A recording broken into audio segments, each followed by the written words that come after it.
네, 안녕하세요. 네, 법무법인 고은 이경렬 변호사입니다. 오늘도 성년 후견 제도에 대해서 준비를 해봤는데요. 실제로 이제 성년 후견인으로 선임되는 분들이 좀 궁금해 할 만한 내용을 좀 준비해봤습니다. 성년 후견 제도가 실제로 이용되는 케이스들이 여러 가지가 있지만 대표적으로 부모님께서 오랜 병환에 시달리고 있는 상황에서 간호비라든가 개호비, 치료비 등을 이제 써야 되는 상황인데 해당 비용을 그 자녀들이 다 부담하기는 힘들고 또 부모님의 돈으로 사용해야 되는 경우들이 있습니다. 이제 그런 경우에 성년 후견 제도를 이용해서 부모님의 돈을 치료비로 사용할 수가 있는데요. 오늘은 이 내용을 좀 구체적으로 살펴보겠습니다. 네, 만약 이제 부모님께서 회복되기 힘든 그런 중증 치매를 앓고 있다고 한번 가정을 해보겠습니다. 이런 경우에 장기간 동안 치료비, 간호비, 개호비 등이 이제 사용되게 되는데요. 처음에는 자녀분들이 본인 돈으로 이제 치료비를 이제 대납하고 이렇게 하시겠지만 그 기간이 길어질 경우에는 아무래도 부담이 생길 수밖에 없습니다. 이제 그럴 경우에는 부모님 소유의 재산을 가지고 이제 치료비를 이제 사용하는 방법을 모색하게 되는데요. 예를 들어서 이제 부모님의 재산에 담보대출을 받아가지고 치료비로 쓰는 경우 생각해 볼 수가 있을 것 같고요. 두 번째는 부모님이 가지고 있는 아파트를 실제로 매도해서 그 매도한 그 자금으로 치료비를 사용하는 경우를 생각해 볼 수가 있겠습니다. 그런데 부모님께서 이제 병환에 시달리고 있는 그런 중증 치매 환자라고 한다면 부모님께서 직접 이런 법률 행위, 즉 대출을 받는다거나 매도를 한다거나 이런 법률 행위를 하기는 힘들 텐데요. 이런 경우에 성년 후견 제도를 활용해서 성년 후견인이 부모님을 대신해서 이제 법률 행위를 할 수 있게끔 권한을 주는 것입니다.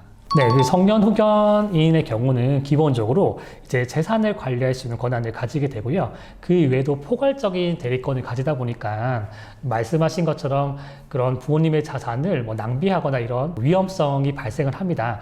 이런 것들을 이제 대비해서 법에서는 안전장치를 마련해 두고 있는데요. 보통 실무적으로 부모님의 자산을 매도한다거나 할 때는 아무리 성년 후견인이라고 할지라도 법원의 허가를 받도록 하고 있습니다. 네, 민법에서도 성년 후견인이 피성년 후견인을 대리하여 피성년 후견인이 거주하고 있는 건물 또는 그 대지에 대하여 매도, 임대, 전세권 설정, 저당권 설정, 임대차의 해지, 전세권의 소멸, 그 밖에 이에 준하는 행위를 하는 경우에는 가정법원의 허가를 받아야 한다고 더 중첩적으로 규정을 하고 있습니다. 그러니까 성년 후견인이라고 할지라도 부모님의 그런 재산을 아무렇게나 처분할 수 없도록 제도적으로 보완이 되어 있는 것입니다. 조금 전에 말씀드린 것처럼 법원에서 부동산을 매각하거나 담보 제공하거나 금전 차용에 대해서는 특별하게 이제 허가를 해달라는 신청을 해야 되는 것입니다.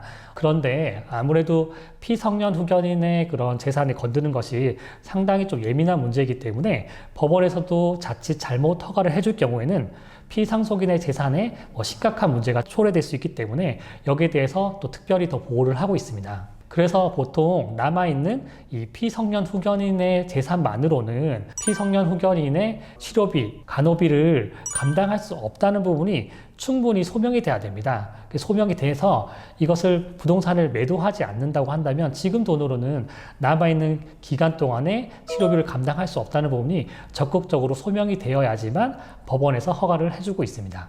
네, 이런 과정을 잘 거친다면 다음과 같이 부동산 매각을 허가한다는 법원의 결정을 받을 수가 있습니다. 네, 마지막으로 한 가지 덧붙이자면 보통 이런 케이스에는 매각 대금에서 남은 금액이 있는데 그 남은 대금이 어떻게 또 피성년 후견인 계좌로 자립금이 되었는지 어떻게 보관하고 또 이행 결과가 있는지를 또 법원에서 이제 보고하라고 명령을 내리는 경우가 대부분입니다.